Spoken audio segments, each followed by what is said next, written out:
Good evening, everyone, and welcome to the next of our regular Joseph C. Miller Memorial Lecture series. It is in my capacity as one of the cluster's early medievalists that it is truly an honor today to be able to introduce Professor Alice Rio, who is Professor of Medieval History at King's College, London. Professor Rio is a Parisian, but completed her training at King's College London with a PhD under Dame Janet Nelson, who, if you work in early medieval studies, this will be a very famous name to all of you.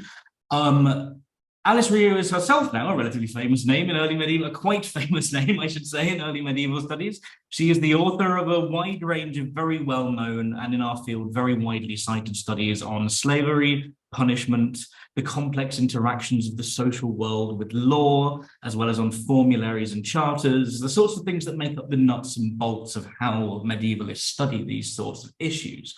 Professor Rio's probably most well-known book is a comparative study of slavery in early medieval Europe, Slavery After Rome 500 to 1100, which was published with Oxford University Press in 2017.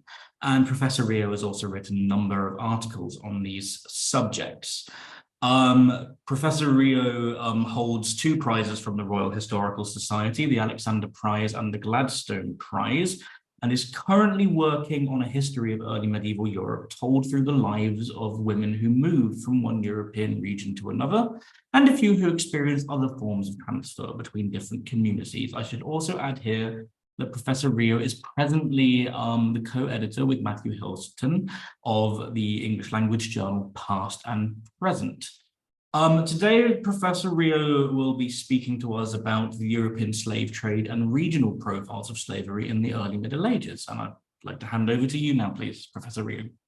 Thank you. Thank you very much, and thank you very much for inviting me. It's a real pleasure, and actually, even more specifically, a lecture series in memory of Joseph Miller. Well, for reasons which will become obvious. I'll just start sharing my screen now.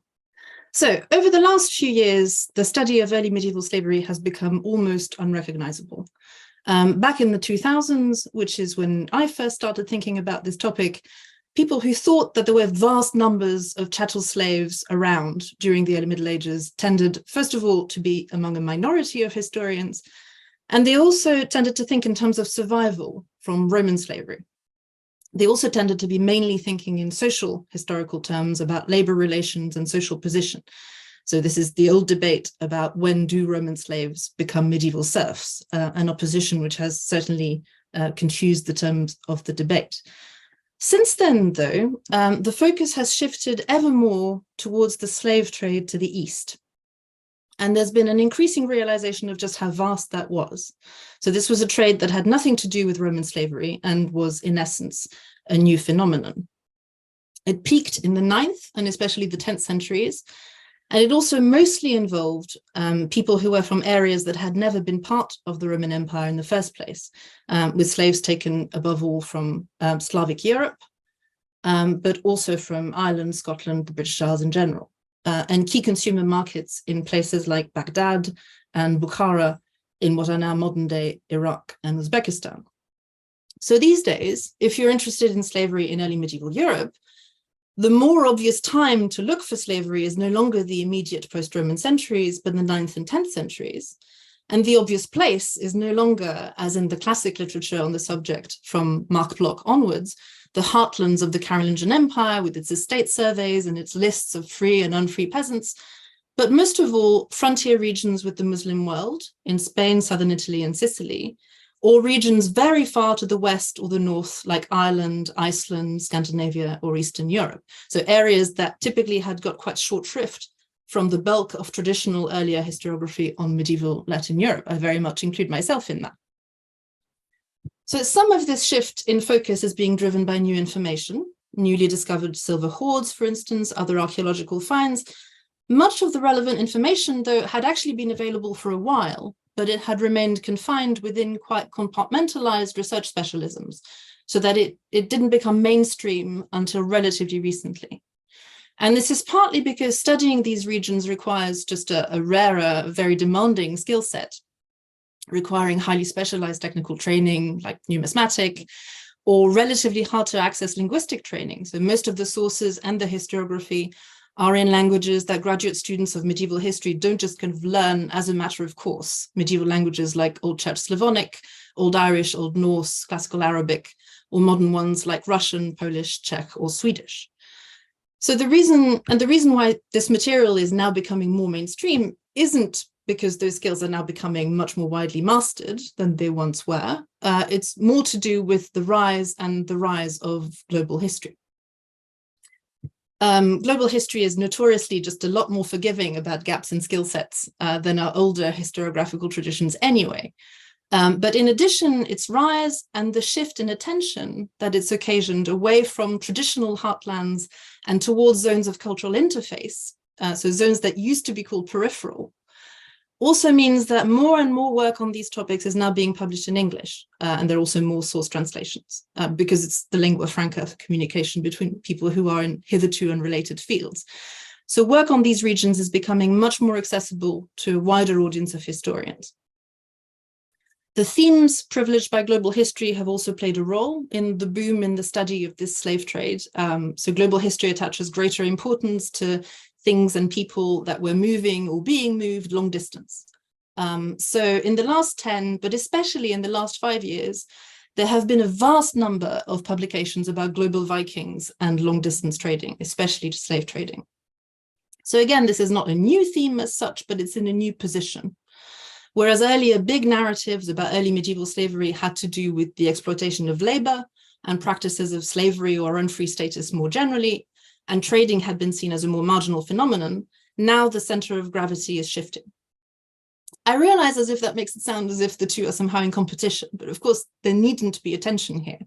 The recognition that there were routes taking slaves from Europe to key centers of demand in the East in significant numbers doesn't make older social historical debates and the question of internal uses for unfree people any less valid or relevant. If anything, it should productively contribute to those debates. And so far, that hasn't happened very much. And these have remained quite distinct strands of discussion without much cross-fertilization. So the slaves who moved and the slaves who stayed have been kept relatively separate in the discussion. And there are undoubtedly powerful reasons for this. But leaving things at that is beginning to look just weird. So there is a disconnect here that looks more and more as if it needs and deserves discussion. So I have two aims in this lecture. The main one is to try to think about how we might go about integrating what is now known about slave trading to the East into the social history of early medieval Europe. So in other words, to ask when, where, and why the slave trade to the East affected internal practices of slavery, and also when it didn't, because that needs explaining just as much. And a secondary aim in aid of this is to try to work with Joseph Miller's 2012 book, The Problem of Slavery as History, in which instead of concentrating on slavery as a legal, social, or economic structure, he analyzed slaving as a political strategy. I probably don't need to say this to you, but I will anyway. So Miller sees slaving as a strategy deployed for internal political and social competition by people, slavers, who were typically marginal to a given polity, or at least more marginal to it than they wanted to be.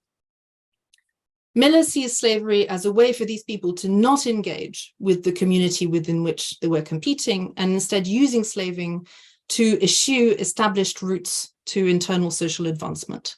So slaving was about using slaves as a trump card or a shortcut to power and prestige. And these efforts were often followed by a reaction from more established agents, such as rulers and the state. And this is a very thought-provoking book, but it hasn't yet, to my knowledge, really been used seriously to think about the early Middle Ages. And since this lecture series is in Miller's memory, now seems the perfect opportunity to try it. And I think looking at this along essentially political lines works well, because although the amount of silver coming from the East in exchange for these slaves was certainly very large, it wasn't really transformative for the economies of these regions as a whole. Those, as we shall see, remained ultimately grounded in relations of production to which slavery never really became all that crucial kind of anywhere, even in those areas of Europe where the slave trade most stimulated a local demand and a local use for slaves. But these cash injections were undoubtedly transformative politically for some sections of the population in some regions. So seeing this less as a problem of economic history and more a problem related to the funding of elite political status helps to make more sense of what we see happening in all these various regions.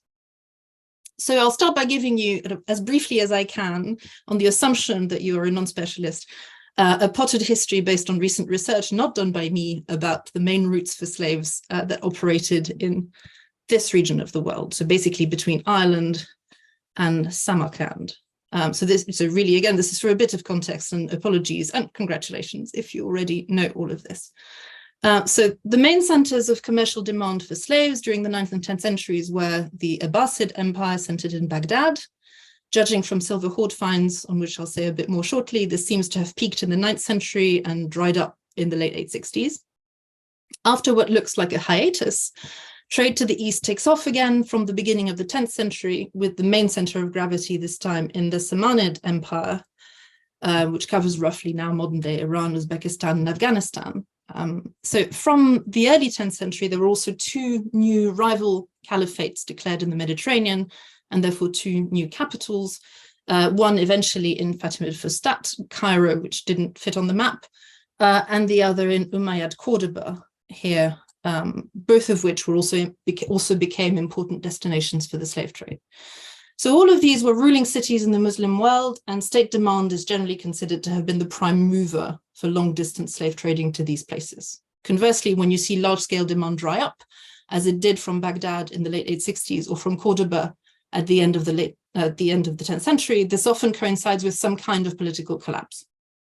Another center of demand, but more minor, is Constantinople, especially in the 10th century, but it doesn't look like it was on the same kind of scale or drawing from as wide a geographical range. Feeding this demand were two main slaving zones in Europe. One was Slavic Eastern Europe, very likely the main pool for slave trading, something famously enshrined by the later use of the word for Slav as the root word for slave in every modern European language. Although using the word Slav to mean slave in general seems to have definitely happened in Arabic in the course of the 9th and 10th centuries, with Sakaliba being used to mean Northern European slaves and eunuchs in general, the case for the same thing happening in European vernacular languages is much less strong at this date and likely comes in later, from later Mediterranean slavery. So there were two main trading routes taking slaves out of Slavic Eastern Europe, one left via the west from places like Prague, which seems to have been a key center for handing over captives to professional traders. And from there went to various places, including Verdun, which was noted in the 10th century as a key center for the production of eunuchs. And then from there down the Meuse and the Rhône to the south and then on to Spain, which became known in the Muslim world in general as a place out of which many Slavic slaves were traded. And Venice also seems to have been an important transit point towards the Eastern Mediterranean. So this trade route only really started to get attention from 2001 with the debate sparked by Michael McCormick's monumental Origins of the European Economy, in which he argued that, quote, the slave trade fueled the Carolingian economy. So he argued that this Mediterranean slave trade towards the east, and to a lesser degree Spain, brought in so much silver that it helped to monetize the Carolingian economy significantly and fuel its economic takeoff. There was, and still is, quite a lot of skepticism about this wider claim, but McCormick's book certainly played a fundamental part in getting people used to the idea of slave taking and slave trading as a part of the reality of living during these centuries. And the dossier of evidence that it gathered together on the slave trade, while circumstantial, is still highly evocative and was an important turning point in the field. One problem for clinching that argument is that it's not that easy to follow the money in practice. So it appears mainly as virtual coins mentioned in documents rather than real hoards. That doesn't necessarily mean much in itself, because even trade that seems to have been quantitatively significant based on the written sources, like the trade from Prague to Spain, has yielded virtually no coin evidence. So for reasons that remain unclear, this Western route, coins just don't offer a very good evidence trail. This is very much not the case for the next route, transporting Slavs to the east, which went via the north and the east. And that route, by contrast, has yielded some of the biggest hoards in the history of hoarding. Something close to 400,000 silver dirhams have been found in Eastern Europe and Scandinavia. I'll be relying a lot throughout this lecture on the very useful maps included in the 2021 volume, edited by Jacek Ruszyński, Marek Jankowiak, and Jonathan Shepherd, Viking Age Trade. So the overall number of coins flowing into Europe from the Abbasid and then the Samanid Empire has been estimated in the millions or even the tens of millions.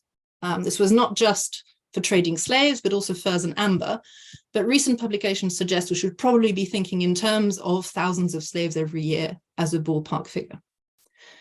There were again two main routes leading eastwards via two different territories controlled by Turkish-speaking semi-nomadic groups who took a cut and oversaw trade. So in the 9th century, the Khazar Empire in the Eurasian steppe and the Caucasus, with the capital Itil, a major staging post.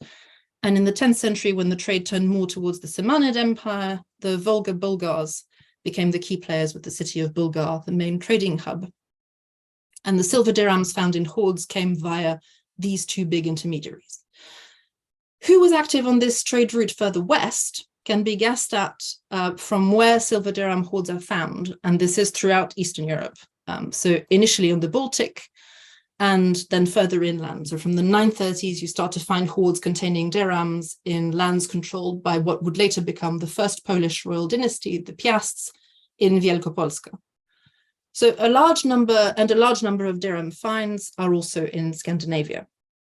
The involvement of Scandinavians came from basically a coincidence in the late 8th century of a takeoff in demand in the East, coupled with the beginning of military commercial sea ventures, both eastward and westwards, by Vikings, in the East referred to as Rus.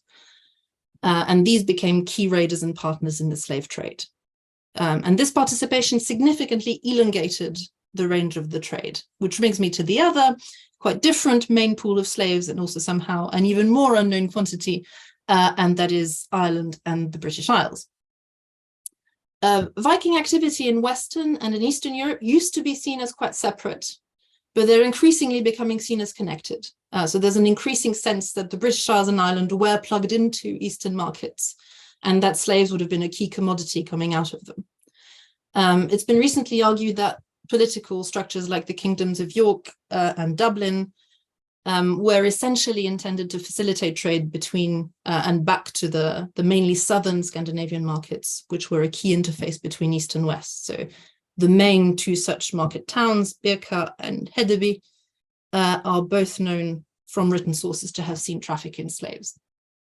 And since there are also a variety of annal accounts that suggest that captive taking was a big part of Viking activity in Britain and Ireland, as well as in Francia, it does seem more likely than not that this would have fed into the slave trade to the east. So these, Slavic Europe and the British Isles, look like the two main pools. Aside from that, there were also smaller slaving pockets in southern Italy, Spain and Provence, basically on frontiers with the Muslim world, which were areas that were often targeted by pirates and raids. I won't really discuss outside Europe for lack of competence as well as time, but not coincidentally in Africa, it's also around the same time from the 9th century that you start to see for the first time the opening of new trans-Saharan trade routes towards the east. So this completes our whistle-stop tour, and apologies if you already knew all this. For the rest of the lecture, I'd like to get to my main question, which is what impact did all these slave bodies swirling and streaming through and around Europe have on internal practices of slavery?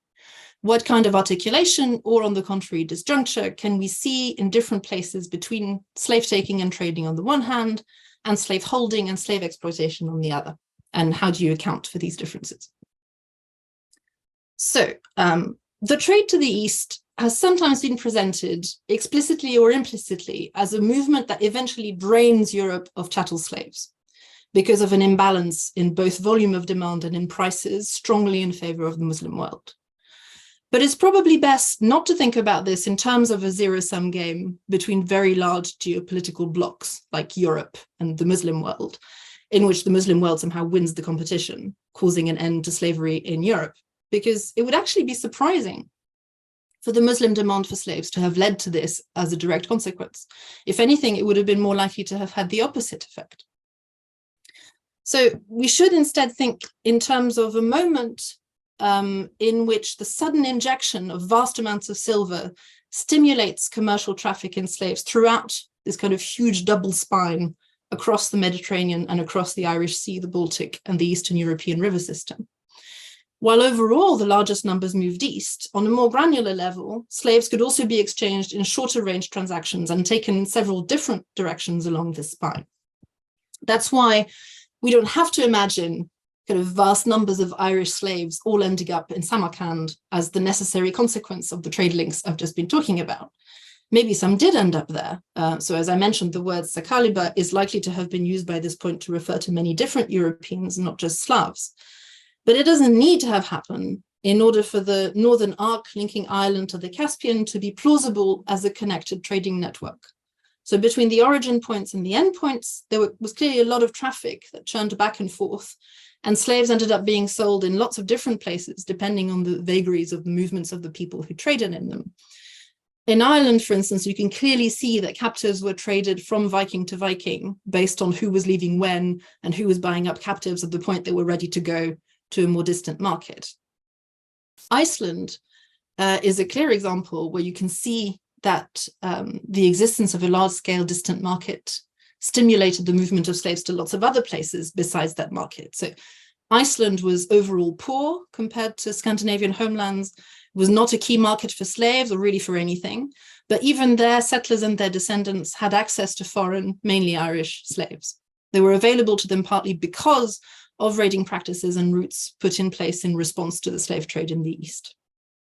So the existence of a distant mass market with much higher purchasing power didn't just facilitate the movement of slaves in all directions, it could also amplify existing local demand for slaves. And you can see this especially well among the Rus in accounts by Arab travelers and geographers. Those were the people who were closest to the export market where there was big money to be made, but this clearly made keeping numbers of slaves for their own use and for display more, not less important. For those who participated most closely in the long-distance slave trade, you would expect to see, alongside a commercial interest in slaves, an impact on local practices of slavery for internal uses. First, because the importance of the slave trade in itself meant that the ability to keep slaves was likely to become a powerful symbol of control of high-value resources. So valuable commodities left untraded were far from inert. They could do a lot of symbolic work instead. Keeping and giving slaves internally was the best way to project success and abundant resources. And second, because there was no stark choice to be made between slaves as a commodity and slaves as exploitable human resources, because slaves didn't have to be traded straight away. Slavers could keep them for a while to achieve some of the symbolic goals I just mentioned, and then sell them on. So Ibn Fadlan, who's a traveler who met some Rus merchants while he was on a mission, a disastrous religious mission to the Volga Bulgars, explicitly mentioned this for Rus traders and female sex slaves. So slaves could still serve an important economic, social, and political role, even in societies with a broadly speaking export-oriented approach to slaves. Slavery could still be an important feature of that society, even if on a biographical level, each individual slave was only exploited temporarily before being sold on. So that means that the Muslim demand could easily have made Europe itself much more of a slaving society than it had been before.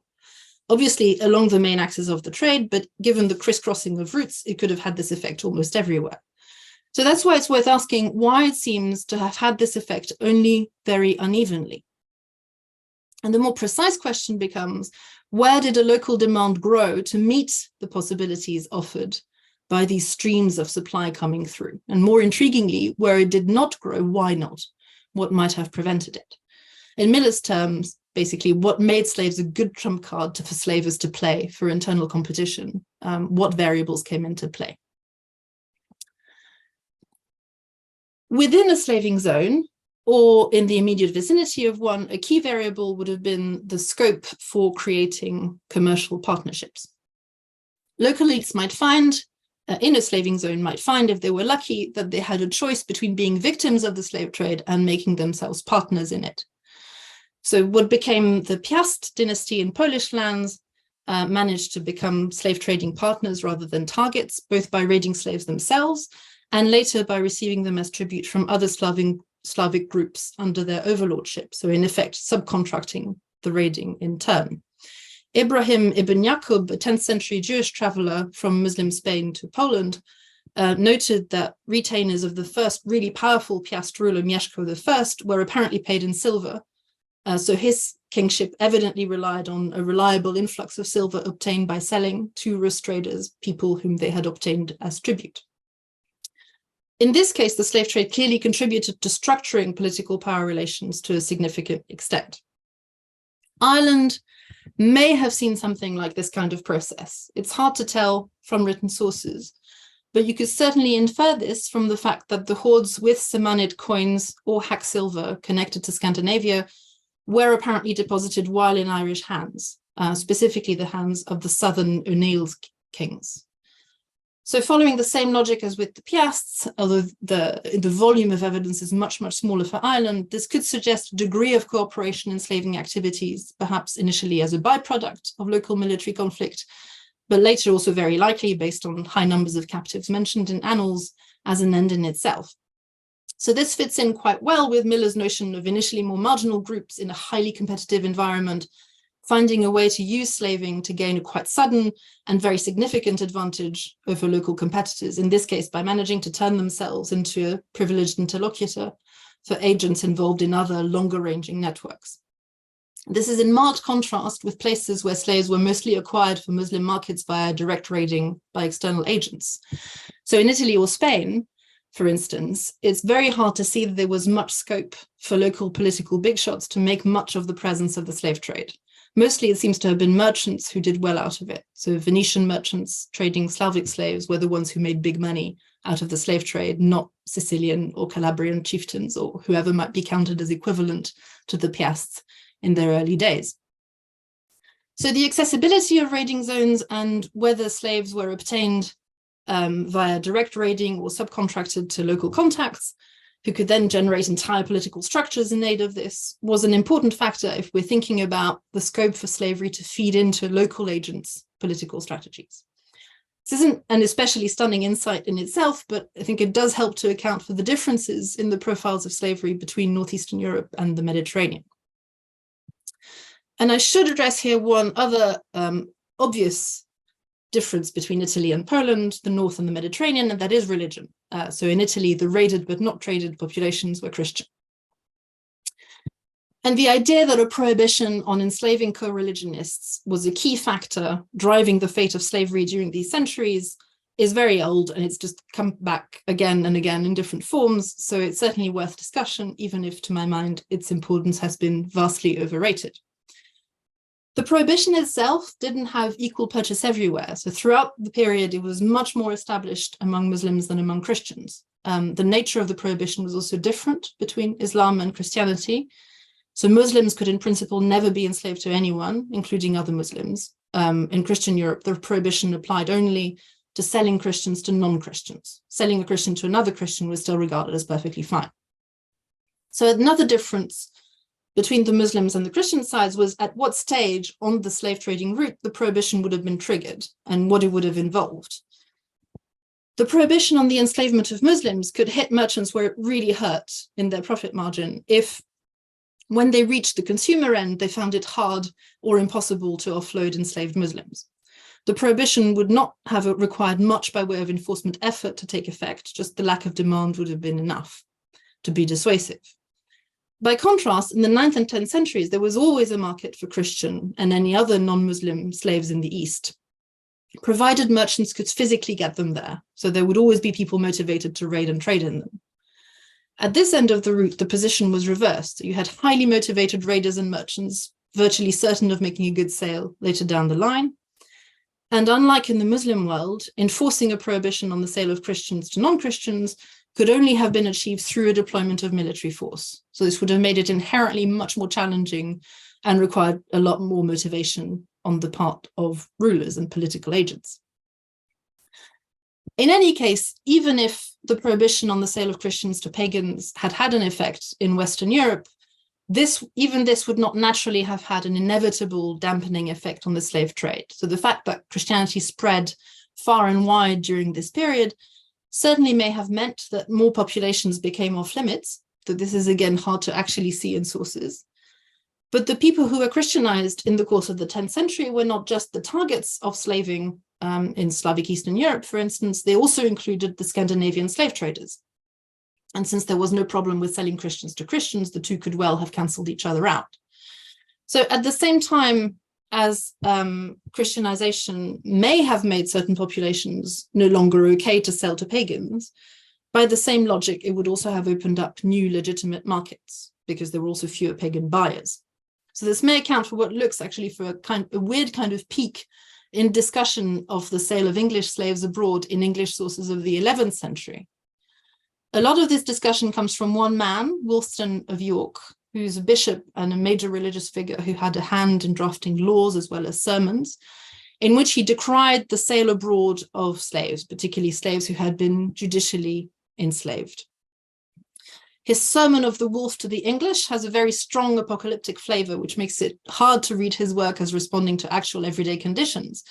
But perhaps he was still responding to something new. Politically, he was certainly living through unprecedented circumstances, especially with the takeover of the English throne by the Danish king Knut in 1016. Certainly, a lot of people in England came under a lot of pressure during these years. And by this time, the silver tap from the east had been turned off, and England was one of those areas where Scandinavian kings were trying to recoup some of the lost ground. And perhaps the conversion of Danish kings to Christianity may have removed some qualms in selling English slaves abroad. An intensifying commodification of slaves would not be a weird thing to see in England, certainly during this period, given the circumstances. I should say it's not just in Wulfstan. Later on as well, in the 11th century, you get some of the best evidence for slaving during war by English political elites, so notably with the immediate family of Earl Godwin, the father of King Harold, including Harold himself.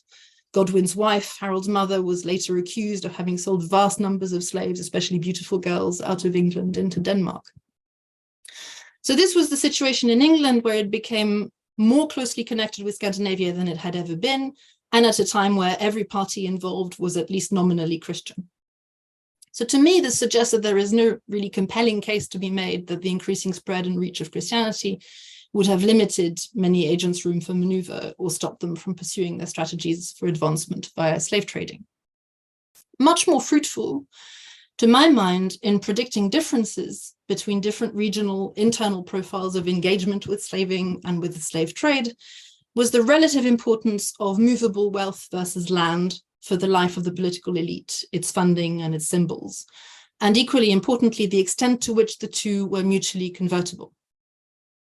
So obviously political elites like to have both land and nice things if they can, and both forms of wealth mattered nearly everywhere. But obtaining either of these two types of resource at any level in the political hierarchy might require engaging in quite different sorts of behavior. So it's worth thinking about which of them elites prioritized.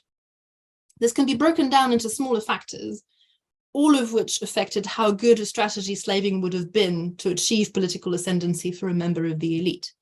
I'll mostly stick to using Scandinavia itself, where elites obviously did engage in the slave trade, and the Carolingian Empire, where they mostly did not, as my main reference points. So for consistency, so it's easier to compare and see how the different factors fit together. So the first important factor was the form taken by symbols of status and political success. So in Scandinavia, slaving ventures closely matched Miller's basic model of relatively marginal players bypassing normal internal forms of advancement when these didn't look particularly promising, and so going out to seek fortune and status. Going raiding and engaging in the slave trade would have yielded benefits that closely matched in nature what were already symbols of status at home. So slaves would have helped to provide status both in themselves and as a proxy for silver. Silver gained from sales would have allowed the display and the political deployment of a resource which normally would have been obtained by gift giving from superior men, if you were doing it by engaging in normal kind of internal political competition. So obtaining these goods in other ways would have involved a clear bypassing of these normal channels. Slave women would also have been particularly valued in a context where marriage might be outside the reach of many young men. Access to several women would have been limited at home to men from the very highest elite, so access to multiple sexual partners within the home would presumably have made a powerful statement, certainly compared to what the same young men could have achieved if they had stayed home. So in Scandinavia, in other words, the rewards of slave raiding and trading would have been easily legible in terms of the existing political economy that ruled the lives of elites. By contrast, it's very hard to imagine Carolingian elites going out and achieving the same kind of success in shortcutting their way to status via slaving. What made elite status in the Carolingian Empire was closeness to the king and the rewards that this yielded. Sometimes precious metals could be part of this. Certainly they mattered to Carolingian lords. Charlemagne's conquest of the Avars at the end of the 8th century was celebrated for bringing in unimaginable amounts of gold and silver. But this was the last really big moment in terms of distribution of movable goods to the Carolingian military elite. So Charlemagne was not just the first Carolingian emperor, he was also the last Frankish warlord. After that, what really makes elite status is access to land. This was the main form of political gift, the main currency that political operators received and in turn gave away to establish ties of service and obligation. Carolingian kings made themselves essential providers of this resource by allocating access to fiscal lands. So these are known as benefices. This was offered on a scale sufficient that the most fruitful way to elite status and political success was participating in the life of the court. And this is also what allowed the Carolingians to rule an immense empire on a shoestring with minimal state structures. So this meant that the most fruitful military expeditions to engage in were not raiding ventures, but expeditions led by kings. And these from very early on in the 9th century stopped being really any longer against external enemies and were much more often civil wars in which kings tried to take over their brothers' own ready-made fiscal resources to distribute, which was a pursuit in which their elites were obviously highly motivated to aid them. So all this compared with kind of the sheer geographical scale of the Carolingian Empire would have monopolized elite military activity to a very large extent and made it virtually impossible for them to pursue their own ventures abroad. So that's the Carolingians, essentially this bit, so really huge, northern Italy, Catalonia, through a vast geographical scale. So pursuing their own ventures abroad would have come at the cost of not turning up on campaign in places where they were very much more likely to obtain substantial rewards and where non-participation was also severely punished. So elites in regions with a relatively high level of political fragmentation would have had much easier access to raiding opportunities than Carolingian lords. So unlike in Scandinavia, in the Carolingian Empire, there was no scope for someone to decide to just bypass the raising of the host, go off on their own, return bearing markers of status comparable to the ones that big lords got from participating in warfare and government. This would have made movable goods not insignificant, but certainly secondary in terms of their ability to gain status for ambitious elite agents. This explains why you see so little elite involvement in slaving in sources compared to other regions of Europe, and why slaving as a main activity was apparently monopolized by professional merchants. So in the Carolingian Empire, the people for whom slaving constituted a really winning strategy were only those genuinely very marginal to the centers of power. A second key factor was how land was exploited and how slave labor might fit into the exploitation of land by elites in particular. Of course, nowhere are we talking about anything like slave exploitations in the Roman style. So slave agricultural workers in Europe during the 9th and 10th centuries are basically always farm hands, people who increased the labor available on a farm without having a right to enjoy what it produced. Certainly, this doesn't apply just to slaves, so there is not much differentiation here between free and unfree in terms of activity, but it could have made the availability of slave labor from external sources potentially advantageous. Recent work based on sources for the later Middle Ages and on many modern day examples has shown that a high input of labor makes much more difference in terms of cost productivity ratio at the level of the small peasant exploitation rather than on large estates. So small peasant farms were generally a lot more productive than demesnes because so much work could be obtained from its members, whereas it was on the contrary rarely cost effective to invest in increasing labor input on larger estates. So by implication, the availability of slave labor would have been more relevant to smaller farm-scale exploitations. And this fits the kind of exploitation that Scandinavian elites would have had, basically a big farm. Agricultural slave labor would have been relevant there, though this is certainly not enough to call Scandinavia a slave society, as has been done in some of the wilder flights of this debate. Beyond the limited numbers that elite, but still farm-scale household production could absorb, there is no reason to think that slavery in Scandinavia would have been on a larger scale than anywhere else in Europe. This plays out again very differently in the Carolingian Empire. Certainly there were small farms in the Carolingian Empire, just as there were like anywhere else in Europe, but these were farmed by either independent peasants who didn't have that much purchasing power, or by tenants, in any case, not by political elites. The way that elites derived wealth from lands was by taking surplus from tenants, and also in some regions making them do work days on their own estates. Neither would have justified the level of capital investment involved in purchasing slaves from traders. We've already established Carolingian laws would have found it extremely difficult to get slaves by raiding themselves. Where labor was needed, it could be commandeered from tenant families, especially those classified as unfree. On Carolingian elite landed estates, slave status became in time largely repurposed, mostly as a way of recategorizing insiders to make them do more work. So on elite lands, the words and concepts of slavery became increasingly used in ways that were not fundamentally linked to their capacity to turn people into commodities. While there were farm-scale exploitations in the Carolingian Empire, and therefore in theory, scope for slave labor to increase their productivity, the fact that elites had no incentive to invest in this type of exploitation really precluded any link up with the commercial slave trade. For elites, the vulnerability of tenants was sufficient to meet all the goals associated with slavery. This included the need for sexually exploitable young women in their household. So all sexual relationships involving a Carolingian lord and an enkilla that we know about always involved daughters of unfree tenants. Another important variable was the scope for convertibility of cash into land. So a high level of convertibility of cash into land would obviously have increased the possibilities of slaving conferring status at home. The extent to which a land market might be said to have existed in the Carolingian Empire is obviously very much debated. It would be. To the extent that land markets have been identified, they seem mostly to involve quite small plots of land and extremely local elites. So either way, convertibility would probably not have been very high. So again, going out on one's own to raid for slaves and silver and then buying land would have been a poorer prospect compared to the rewards of service to a lord or to the king. On the Scandinavian side, we have a mysterious and fascinating case in the island of Gotland, off the coast of Sweden. It was a small island with a minimally hierarchical local society and no urban or obvious political or trading centers to speak of. It's unremarkable in every way, except in that it has yielded the largest concentration of silver hoards ever found anywhere in the world, I think, in the form of ingots, objects, and coins. So 180,000 coins, 2/5 of which are Islamic dirhams.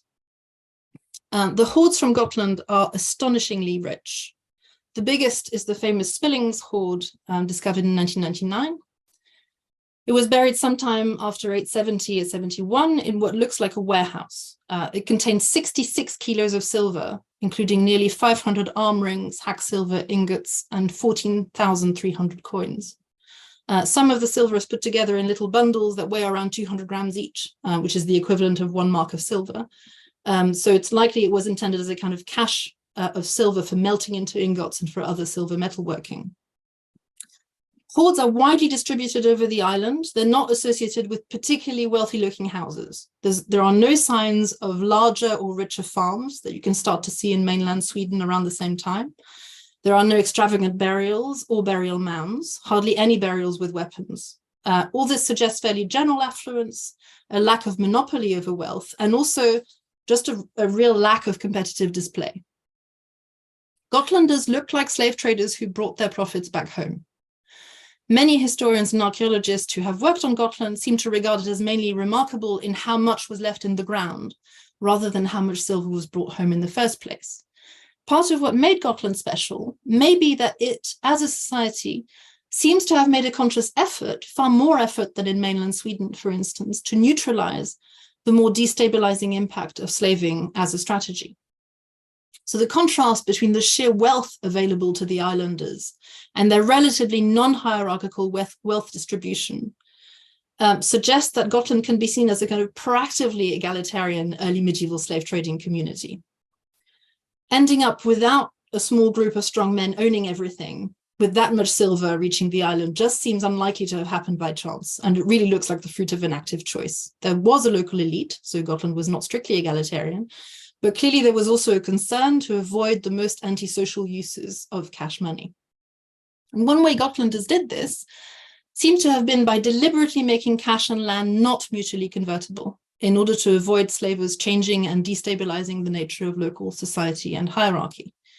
In later written laws, you find explicit and very strict inheritance rules forbidding the sale and the splitting of a family farmstead, which largely precluded the concentration of landed wealth. And this has generally been taken to be an old provision, and that makes sense to me. I mean, it looks like a society taking active steps to protect themselves from the impact of newfound wealth. So this non-divisibility and the lack of a land market would have contributed to a cycle in which young men not left in charge of the family farm would have had a big incentive to go out and make their fortune, but at the same time where they could only deploy it in certain very limited ways if they came back, for instance, by paying a bride price. Perhaps the hoards were deposited because the money could not easily be spent and was being kept safe until a future trip to be used as capital. So this is like Miller's slaving as strategy, but defanged. So slaving meant young men could do better than they otherwise could have by staying on their little island, but it also meant that they could not really destabilize the status quo when they came back. My final variable is about the strategies of rulers and how they responded to what elites were doing. In a way, it's less a variable than it is an outcome of everything I've mentioned so far, but it also potentially played a big part in confirming these other trends and bedding them in. And it's not a bad way of summing up and kind of seeing where we are. So the first obvious way that rulers could respond to the presence of the slave trade, as we saw earlier, was as a consumer. So this was in palace cultures like Medinat al-Zahra near Cordoba or Constantinople, or outside Europe in Baghdad or Samarra. This was a very limited phenomenon within Europe. Another way at the other end of the trade route was by becoming local trading partners and monopolizing slaves as a resource. This was most likely to happen on frontiers or within slaving zones. Those who really succeeded at this, like the Piasts, had the scope to become emergent states if there weren't states already. Another was to take a cut and tax the trade. This was a viable strategy, above all in sprawling empires on overland trading routes that were geographically more or less unavoidable, and could exploit the slave and all other trade in this way at very little trouble to themselves. So the Khazars made a very good living out of this. Clearly the Carolingians did too, at least if we go by one highly suggestive surviving toll document dealing with slaves and Rus traders in the very early 10th century. And a final form of engagement, more ambiguous, more responsive to other agent slaving strategies, was rulers joining in on slaving activities and becoming major players in order to keep themselves relevant to their elites. And this was chiefly via redistribution. This is more what seems to happen in Scandinavia and also among the Rus. Among the Rus, we're dealing with an emergent political formation anyway, which borrowed heavily from Turkish nomadic political culture for its symbols. So it makes sense to think of Rus Khagans as people who had done best out of the slave trade and who had the most slaves at their disposal and who could lavish them on their political elites using slave women in particular as a currency and a symbol of power and success. For Scandinavia, rulers had to respond more to what Miller's marginals had been up to. Clearly, at some point, slaving was seen to be bringing so much benefit to those who engaged in it that it became attractive to more and more elite people, so much so as to threaten the level of advantage that kings might be able to provide for their political elite in terms of gifts and the ability to display power and dominance. So it makes sense for the ability to get and redistribute slaves to have eventually become part of what kings wished to present themselves as being able to offer, if only to incentivize their existing political elite not to look elsewhere.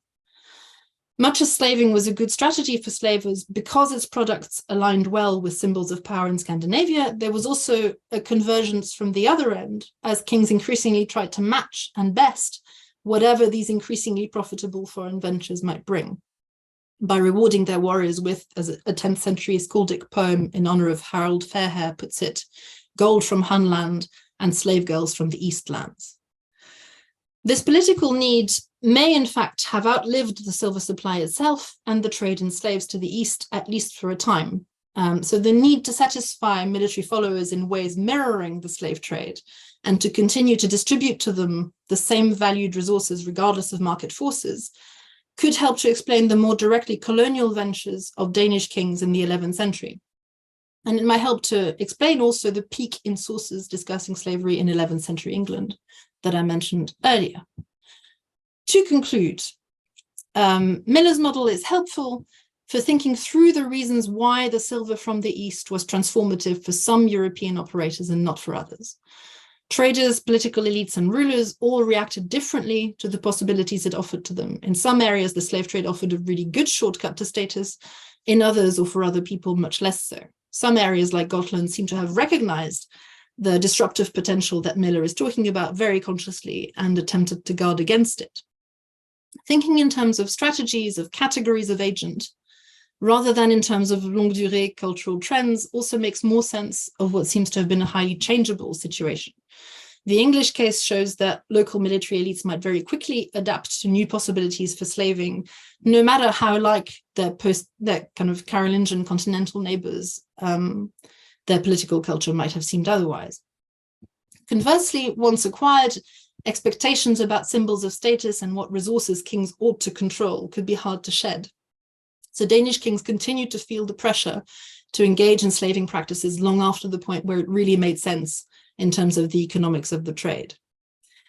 The ability to tap into and make use of the slave trade was not tied to any particular stage of development of a polity, nor really purely to economic advantage.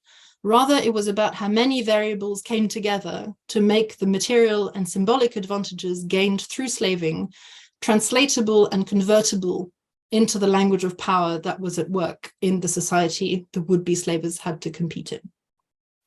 And I will leave it at that. Thank you very much.